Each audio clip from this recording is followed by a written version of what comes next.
Look who it is. Matt Lockley, Connor Elliott. Two City fans with me today. And I thought we'd do this very, very special podcast because we've got a very big game coming this weekend, which we're going to cover on 4M1T. Do a live stream this weekend on Sunday, half four kickoff, is it? Yes. I think so. Normally it's on a Sunday. Yeah, so I've asked Connor Elliott and Matt Lockley to come on with me, two mates of mine over various years, got between, 25 to 30 years of season ticket experience at the Etihad and Main Road between them. Couldn't think of two better people to come on. Yeah, I'd say so. Double team me this afternoon. This will be going out on Friday. At the point of recording, we're on Wednesday. This will be going out on Friday, so we'll get out a couple of days before the game. Lads, first questions first. Choose who goes first between you. Can United stop City going 22 games in a row winning? No. I know big games recently United have managed quite well. A lot of nil-nils where they've not really scored, but they've also not conceded. But I don't think they've played anyone like City in the form that they're in at the moment. I literally think the way things are with the momentum that they're in and the almost lack of pressure because they've won that many games, whoever they'd face at the minute, I think they'd beat anybody in the world. I don't know if you agree. I think as long as we don't bottle it like we did in the away derby in December, where we just sat off and because we were scared, weren't we? Because they did us on the counter twice last year. As long as we don't do that again, I think I can only see us battering you. Yeah, definitely. This is the thing. It's the counter's not there. I mean, the counter's there obviously for United, but it's not at the same time because I was speaking to you recently about it, Matt. You've Diaz and Stones, especially Diaz. He's just completely and utterly transformed City into even the City sides of the past, where you have been scary, ominous like you are now. It was all based on attacking, like free-flowing attacking football. Like, it doesn't matter how many goals City concede, they're going to score like 4 or 5, or they could. Now, it's all based on this absolutely rock-solid, shit-hot defence that's just not conceding. So you're winning games like 1-2-0. Even last night was close, up until, you scored 3 goals in the last 10 minutes. But even when City got the second, you always thought, win 2-1, because they're not going to concede again. That was 4-1 is such a flattering score for that game of football last night. Even when I was watching the Sky Sports News, this point is coming across at the bottom 4-1, thinking that didn't feel like you was watching a game that City won 4-1 at all. The thing is, we got the first, like you said, Chris. We tend to now we get a goal, and that's it. We kind of just think we don't have to go all out because we've got a defence at the back that can hold out a 1-0 lead. Mm-hmm. Whereas I think it was like last season, didn't we? It was like 5-0 in 15 minutes against Watford. Yeah, I doubt we'll see that for a while because we don't go all out anymore. I don't think so, anyway. I heard a stat.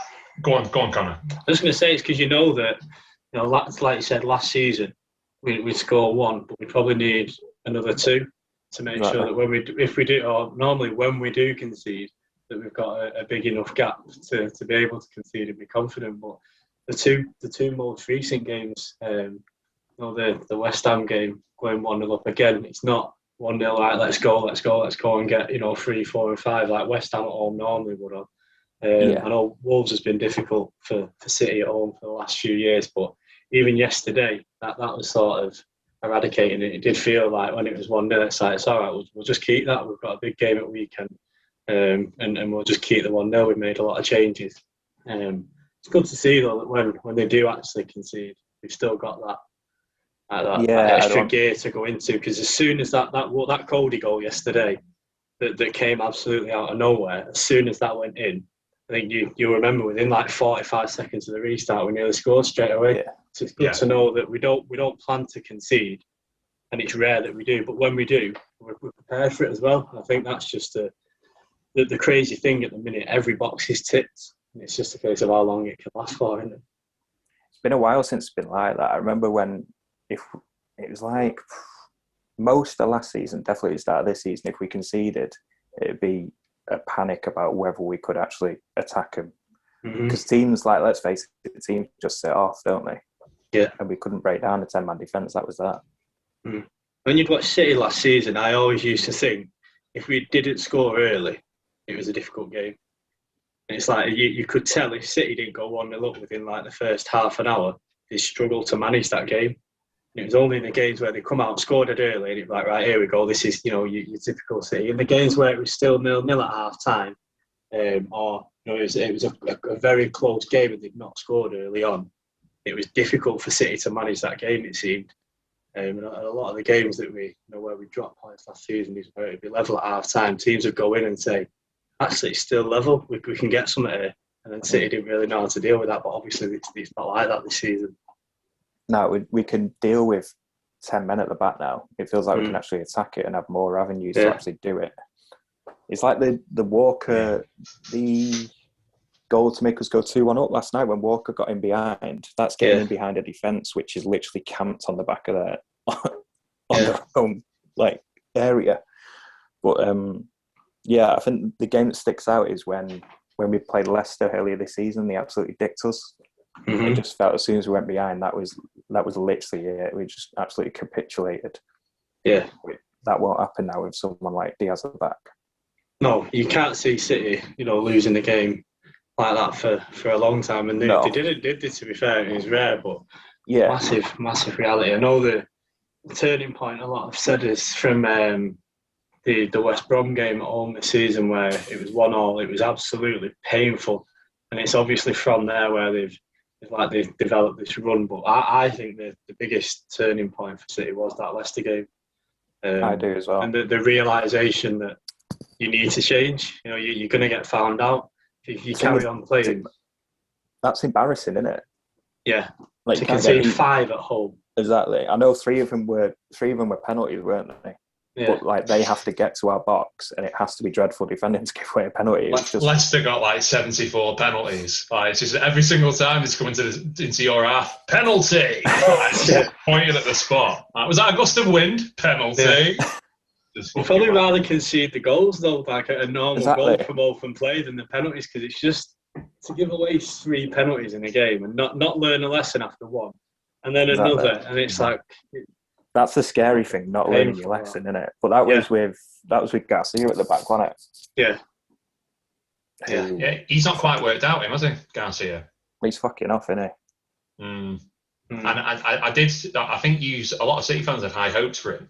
And he's not exactly come without pedigree, has he? But for some reason, just not hit the heights at all. I wonder if he's going to be a little bit like a Gerard Piqué, where he was at United and he was all right, and then he went back abroad, and that's where he found his feet. Because he's only, 21, 22?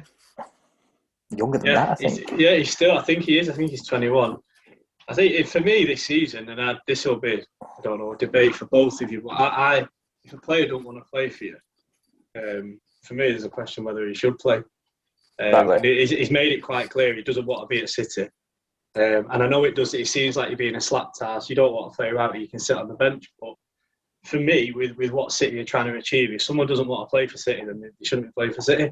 And I'm not exactly. I don't really care if he sits on the bench. He can wait and and get his move when it's right. But for someone to say I don't want to be here, why would you play him? You said it with Sane, Matt. You said it was Sane. Yeah. Sane was one of them. He was being a bit of a mad ass. He wanted to go back to Germany, and at the end of the day, Sane is a class act, and he's had some class games already for Bayern. But when you're looking the way that you are now, you can't doubt the decision that Pep's made. You can't say he was wrong, can you? Regardless of how well that Sane is playing for Bayern Munich. I'm talking about Sane, highlighting one player there. Where's the key battles this season, this weekend? So it's looking at. I'll say as a United fan, it's not looking great. I'm touching cloth a bit coming into this weekend. I'm not going to lie to you. It's not looking great at all. I think the key thing is going to be which big players turn up on the day. And a lot has been mentioned at the moment with United and Bruno. Bruno seems to be getting a lot of the flack for us not turning up against the top 6 teams. And it's players like that you've got in your team, are your big star players that you need to turn up to win these crucial games. In terms of City, who are the players that need to turn up on Sunday? Firstly, who's going to fucking start? Well, yeah, Pep likes to tinker, doesn't he? He likes to tinker, doesn't he? It depends who starts. I swear to God, he's seen my fantasy football team every week and just finds out who's different and just takes them out. Foden and Gundogan both on the bench. What is that? Yeah, I captain Stones because he's having an unreal season and he drops him. Captain Diaz and then he drops him. Yeah. Did you say Mahrez out last week, mate? Yeah, I did, mate. How many points has he got on this double game week now? Because he's got to be over 20 points. The most, hasn't he? Him and Jesus have got the most and they're like the least picked players, apparently. I took Jesus out from a double game week last week. I think for City, the key areas for us, and again, depending on who plays, when we played United at Old Trafford earlier on, the 0-0 draw, the thing that made me really nervous was Rashford down the right-hand side.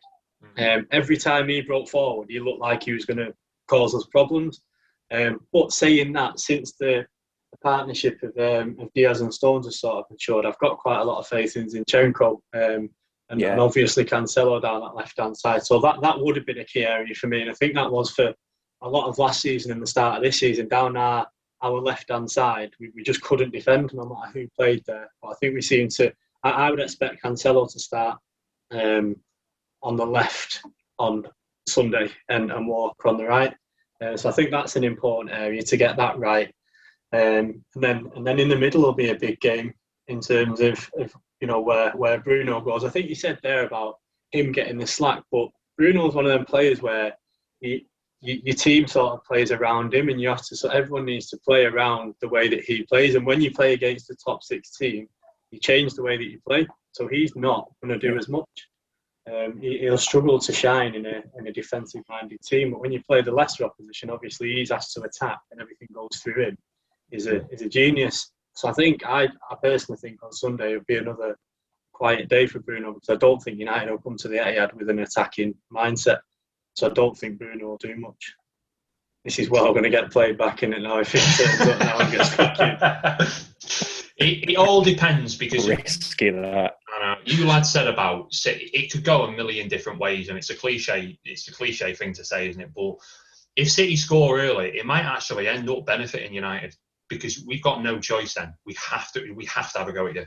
There's no option. Otherwise, what we're going to do is sit there and lose 1-0, which, conceivably that could happen with the way you're playing at the moment. It could be that we just can't break you down. So, but I mean, say United get the first goal, I wouldn't really be worried from a City perspective, because I think you've got enough quality going forward to get an equaliser and push on from there. But then at the back as well, you've got enough quality to not be as susceptible to the counter as you have been in previous seasons. So it's weird. I get your point. I do agree. I think Bruno's going to have a quiet game this weekend, just because it's difficult against top 6 teams, especially against Chelsea when they're targeting him. They're marking him out of the game. You would though, wouldn't you? Like, who else is realistically going to cause danger by himself? I know Rashford's a really good player in that, but I think he relies on people around him to help him out a little bit. Bruno can do stuff in the blink of an eye, can't he? He can just pull something out of nowhere. The only other one recently for us against City is Martial, and I'll give him credit. Against City, he seems to have good games. He seems to be decent, but even he couldn't hit a barn door with a machine gun at the moment. I don't know what's wrong with him. It's going to sound like a piss take, but a player I always used to be scared of, and it proved last week, was Lingard.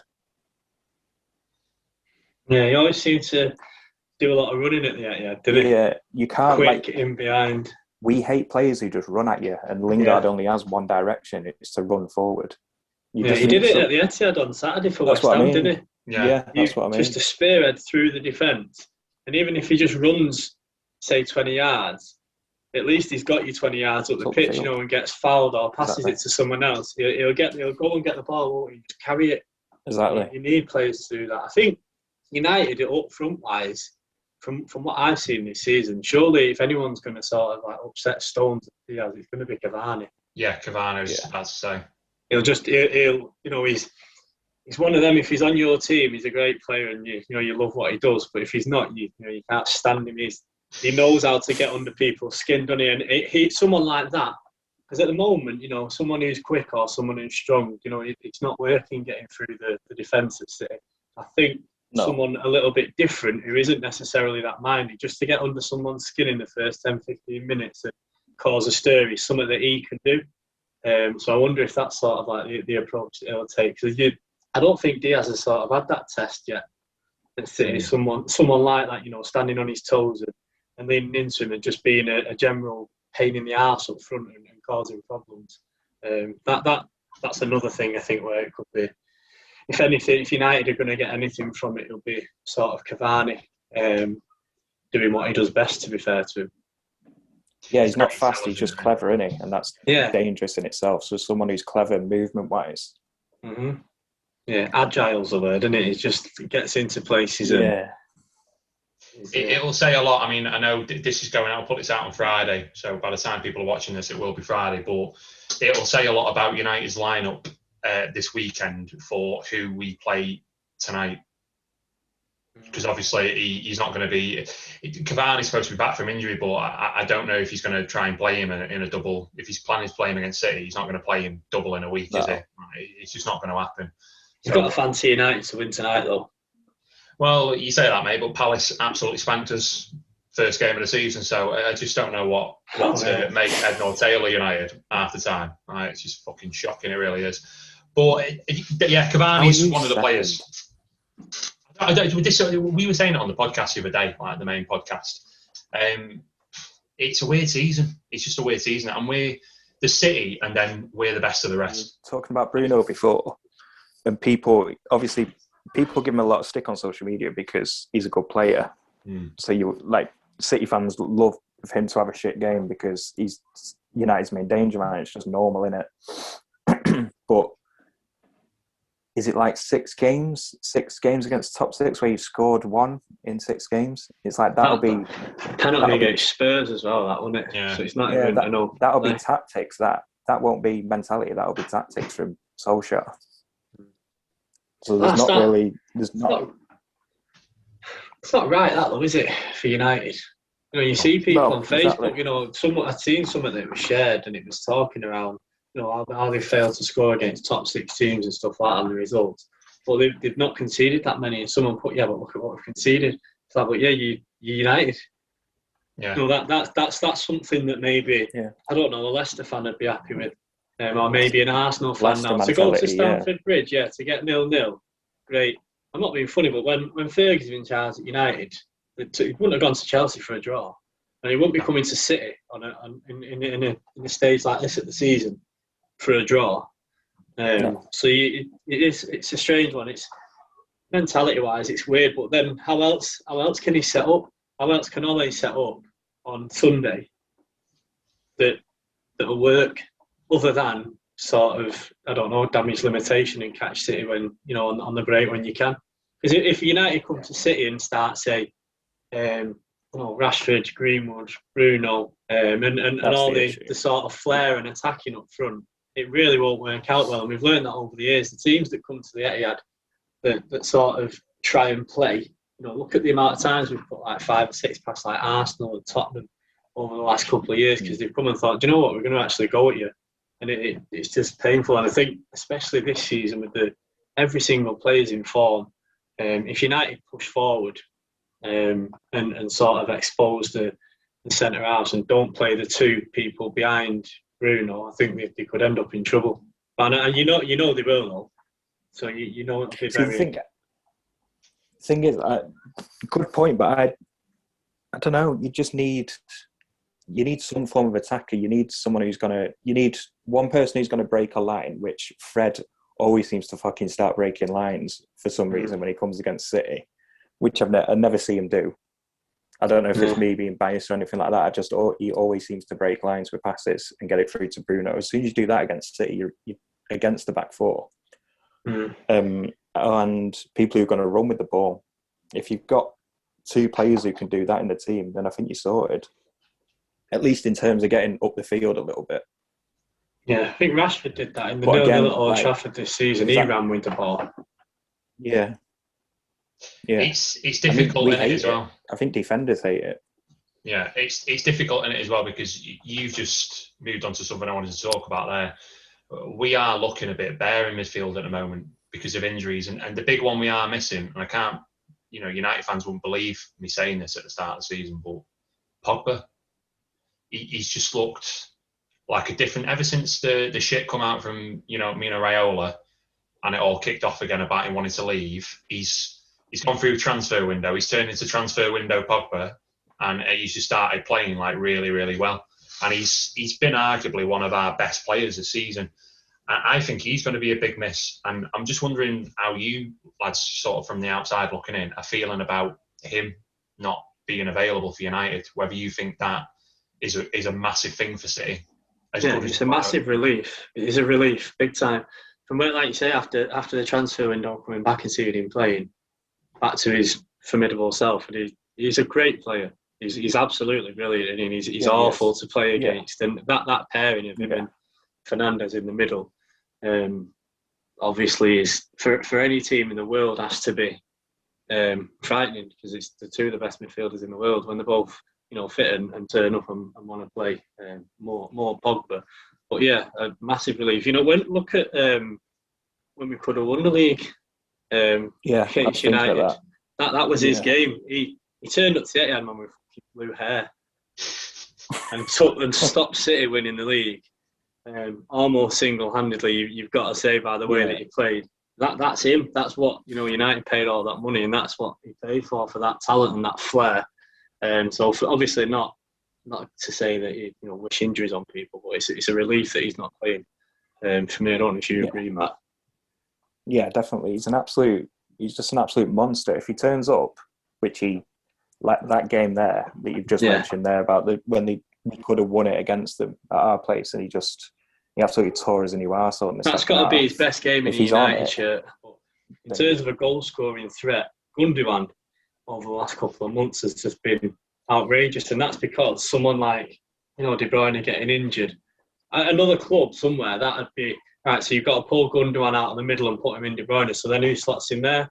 Well, then it's Rodri, Bernardo Silva, Fernandinho. The amount of players that are there just to sort of slide in. And I was speaking about this at weekend with someone about how are they all happy?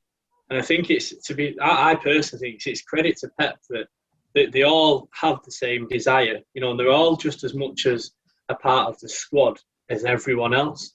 So people like Bernardo Silva always got a smile on his face. I know he's been playing a lot recently, but there was times at the start of the season where he weren't really doing much. Every time you seen him in training, he was messing around, a smile on his face, and everyone seems to have that mentality. And I think it is his man management, and in the case of that, there's no players there that are sort of bigger than the club or can throw the weight around like that. If you look at, say, when we had Mancini, how poorly really he managed likes of Balotelli and Yaya Toure, stuff like that wouldn't happen now.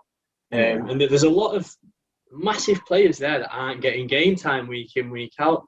And where else would that happen? There's one person which stood up and said, I want to play all the time. It was one of the best young players in the world, and it was Sarri, and it was all right, we'll go and get game time then, and we'll just use what we've got. So the amount that the players that aren't getting games week in, week out, I sit and think that must be annoying. That imagine being as good as, say, like Rodri, and not knowing, or say, the form that Stones is in, not starting.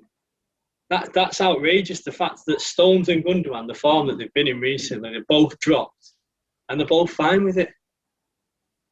That's the key bit. They're not playing, but they're all right with it. It helps that you have like 3 games in a week. Yeah. Because you can afford to rotate, can't you? That's the thing. Mm-hmm. It's like we played last night, and then we play again on Sunday, and then we'll play again next midweek probably. So people are guaranteed to get games. But like you said, Connor, like if a player even murmurs a bit of dissatisfaction in the press, then they won't be even in squads for a few weeks. I remember Mahrez did it. I can't remember when it was, even last season, and honestly, he got dropped out of squads. Was it just the team that was out of squads, as if to say, right, if you're going to win, then you can basically just fuck off for a little bit. Yeah, anyone can go. Look at his mentality towards Aguero. It's like you've got City fans at home where Aguero's like in the heart, and it's like you can't not play Aguero. Aguero's got to start every week. Pep's like, no, you're back from injury, but you can wait 3 weeks. You can wait until you're fully fit. I don't think there's any sort of like sentiment there or emotion there which allows him to do a proper good job. You don't sort of like get involved in that. It's like heart. there were literally no qualms about getting rid of Joe Hart as soon as he joined. Yeah. I know. Well, as a Blue, it's like that. That was murder, City fans singing about not selling Joe Hart and you'll have a riot on your hands. Yeah. And if you go back now and say Pep or Hart, it's. I know. Do you know what I mean? It's mad. Again, it's a token of how good of a fucking manager he is. Yeah. Joe Hart was given the opportunity to stay, though. That's the thing, and that's what people don't highlight enough. He was given the opportunity to stay. It's not like Pep just turned around to him and said, "Nah, you need to leave. Go, bye." Yeah. But Hart had that. I'm the number one. What, you dropping me? Well, I'll just leave then. Whereas, you've got people in the team now. You drop me, right? Well, I'll just fight and I'll play next week. And when I do play, I'll play really well. And it's funny now because he's at Tottenham now, and that's what he's doing there. Yeah. But ever since Go on, Matt. I kind of feel sorry for him because wherever Guardiola goes, country-wise, then the whole footballing philosophy changes of 90% of the teams in the league. So if he brings in a keeper who's going to start passing it out from the back and it's successful, then other teams are going to start doing it. And Hart hasn't got that in his locker. So I was watching Brighton, and their keeper is absolutely unbelievable with the ball at his feet. Yeah, it's just like that's Brighton. So there's going to be other teams in the league. Fulham are the same. That Areola is his name. Exactly. Yeah. Keepers that can play football. Hart's going to get nowhere near it if that stays that way. Uh-huh. So I feel sorry for him, but at least we've benefited. It is an interesting one, isn't it? It's like Mahrez has had a great week, hasn't he? I don't think Mahrez is going to play this weekend. I don't think he'll start. I don't think Mahrez will start for City at weekend. He's had a mint season as well. I think he's quite a greedy player, Mahrez, and I think he gets a lot of stick for it. Sometimes you need someone like that. You'd love Sterling to do a little bit more than what Mahrez does. To just run and have a go. And I know, you say he just runs and he always just wants to try and set someone up or score, but surely you need that type of player in your squad with that direct approach. I think he gets more criticism than he should, Mahrez. His first touch is honestly the best I've ever seen at City, his first touch. It's crazy, isn't it? I mean, albeit I watched 3 years of Bernardo Corradi, so you can kind of fuck off that era a little bit. But honestly, his first touch is unbelievable. What a player. Georgios Samaras. You can't say Corradi, can you, without Samaras's name coming up very shortly after? Yeah. Just an absolute era of shit. Just unbelievable City fans. City players rather. We'll move on to teams quickly and then we'll move on to predictive results. So I'm fairly certain we all know what United's team's going to be this weekend. It really doesn't take a rocket scientist to figure out. It's going to be De Gea in there. It's going to be Lindelof and Maguire because why not? Wan-Bissaka, Luke Shaw. We'll have Bruno, Fred and McSauce in the midfield, and then it'll probably be a front three of, I'd imagine, he'll stick with Dan James. We'll put Rashford on the left and we'll put Cavani up top. How do you think, this is the key question, because we said it already loads of times, between Pep tinkering, the quality of the squad that you've got, what are we looking at realistically for City's lineup this Sunday? How do you think it's going to go and what do you think he's going to go with Pep? I think usually, I think given the way that we played at weekend and given the opposition we've got at weekend, I think that Zinchenko would have come in at left back if we weren't playing against United. I think it'd have been Zinchenko at left back, and I think Cancelo would have gone over to right back, and there would have been no Walker. I have a feeling this weekend he's going to keep Walker in and put Cancelo over on the left hand side. Just because I think he'll be better placed to deal with Dan James, and I also think Walker would be miles better placed to deal with Rashford as opposed to Cancelo. Yeah. That sort of athleticism that you need against Rashford, I'd much rather see Walker sort of deal with that. So I think across the back you'll go with Walker, Stones, Diaz, and Cancelo for the attacking flair. But I won't be surprised if you see Ole mix James and Rashford over, swap them over throughout to sort of give Rashford a go at Cancelo. Yeah. because Walker gets a lot of stick as well, but he's so quick and strong. You knock the ball over the top, he'll push you out of the way and he'll get there first. Yeah. Whether it's against Rashford or Dan James. If Dan James is quicker than him, he won't get round him. I think he's so quick and strong. I remember when we played the first leg against Real Madrid last year. So Walker had been on the whole game. Bale had come on 5 minutes earlier. And Bale tried knocking it and running past Walker. And honestly, Walker just basically jogged to the ball. Yeah. Absolutely unbelievable. The back end of last season, like when it restarted after lockdown, he was easily one of the best fullbacks in the world, I think. And that probably get laughed at because people don't like Walker. And he's got people have got this preconception that he just makes mistakes every game. He's probably prone to lapses in concentration every game, but not a mistake every game. When he first joined, he'd be giving the ball away for absolute fun. Just like really dangerous balls in the middle for no reason, but don't get any of that now. People love to hate him, don't they? And the thing is, and I'll probably sound biased, but I'm not really asked. I think the fact that he's so far away when people have conversations about the England squad, of him being a right back, he's a better right back than Reece James and Trent Alexander-Arnold. I would say how a City combating that. Which of your 17 world-class midfielders are you going to play against Man United this weekend? I think it'll be Rodri and Gundogan, De Bruyne, Foden, Bernardo Silva will be the 5 that play in midfield, I think. He tends to play Fernandinho, doesn't he, in derbies? He's just a bit more. Yeah. I don't know. He's just a bit more. He's a wanker basically, and he's the little shit that you need in a derby. He was going to get away with little niggly fouls that we're going to have to commit if they break lines and get us on the counter. Yeah. So do you think he could play them both? Rodri. Do you think he could play Rodri and Fernandinho?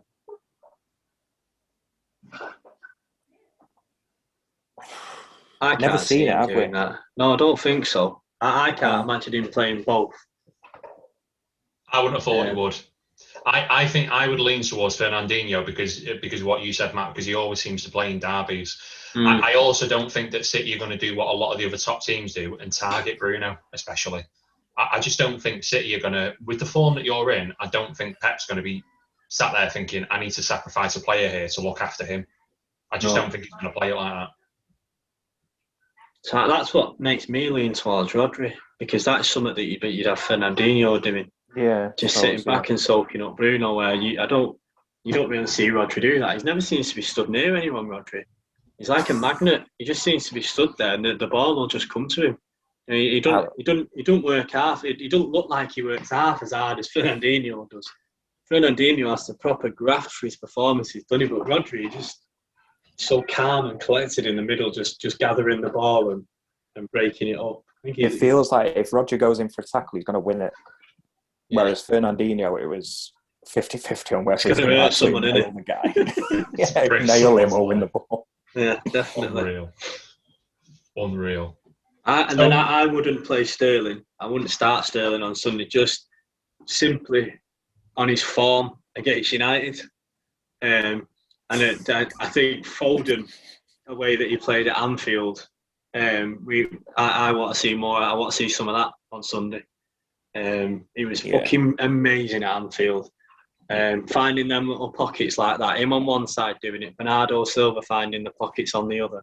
And then I think Aguero will start up front. I think that's why he didn't get any start last night. I think he'll start with Aguero, even though I know that's controversial because Jesus bagged last night. I think the man for the occasion for Sunday, me, and I don't know if there's a bit of sentiment in that. I'd just fucking love to see Aguero start and get a couple of goals. What do you think, Matt? Is that me thinking with my heart instead of my head? The thing is with Aguero, it feels like for the last 2-3 years that we always think if you're playing him, it's on sentiment, and then he just starts absolutely banging goals in, week out. Yeah. He gets written off every single year. You forget how good he is, don't you? Because you don't see him. You do forget how good he is. Yeah. And then you look back and you watch him fucking hell, yeah, he does that, doesn't he? God, yeah, I remember that. So we'll go top of my screen first. So Matt, looking at you, what are you saying score predictions this weekend? And I want goal scorers as well. 3-1 City. Oh. Connor is absolutely fuming. He's like, I'm going to have to pick different goal scorers now. I have to go fucking 4-1. No, I'm going to go Bruno penalty, because why not? Aguero, Gundogan, and I think Mahrez will start, so Mahrez. Interesting. They'll be my 3. Go on, Connor. 3-0. I think. You just thought, I'm going to have to change it, so I'm going to take United goal away from them. Yeah, because that's all I can do. I think, as I said, I thought 3-1, but then I think the form of the United against the top 6, why would I predict them to score? Yeah, true. Yeah. Why would they score? I think it's just me like crying at home and being a bit of a slap ass. Yeah, they'll probably get one. I know they'll fucking get one fluky goal. But no, I'm going to go with 3-0. Yeah. The old faithful Stones and Diaz keeping everything out. I'm going to go Aguero and 2 for Phil Foden. I think Foden will start, and I think he'll have a similar game to what he did at Anfield. I like that. Do you know what? I was going to say 0-0 because why not? We just seem to fucking draw every single top 6 game 0-0. Did you take that, Matt? Would I take a 0-0? Yeah. No, mate. I wouldn't have taken a 0-0 under Kevin Keegan 15 years ago. What a fucking soundbite that is. Unbelievable. I was going to say 0-0, but I can't say 0-0 because that's just shit and boring. And I think with it being the derby, there's a bit of spice, isn't there? Because unlike a lot of other teams that have derbies in the Premier League, what I like about United and City is there's always local lads in it, isn't there? So there's going to be a bit of passion from them at least to try and get a result. So I'll say 1-1. I can't predict a City win, otherwise I'm going to get fucking lynched. I was going to say, Chris, you've spent the last hour telling us that City are going to dick you, and then you go 1-1 in the prediction. This is why it's a preview show, mate. You just don't know what's going to go. You can say what you think. I'll say 1-1. I'm going to say Aguero's going to score because he just always fucking does because he's a knob. And we'll do Rashford, local boy Rashford. You'll go 1-0 up and then we'll equalise. We'll let you on the break because how else are we going to score? Penalty. Yeah. I don't think it'll be as comfortable as you think it's going to be, Chris. What, with a 1-1 draw? No, I've ignoring the prediction, which you've just absolutely flown off the cuff after an hour of slating United. Yeah. I don't think it'll be as comfortable as you think City are going to make it to be. I do. I think it will. I think we look at the form that City are in. Look at the players that they rested last night. Look at the form that United are in against top 6 teams and the defence. I think you being too cautious. I think it'll be quite fun on Sunday. And I know for a fact I will never watch this fucking podcast again if United fucking win. It's about the first. I'm going to go first 7-1 and last time.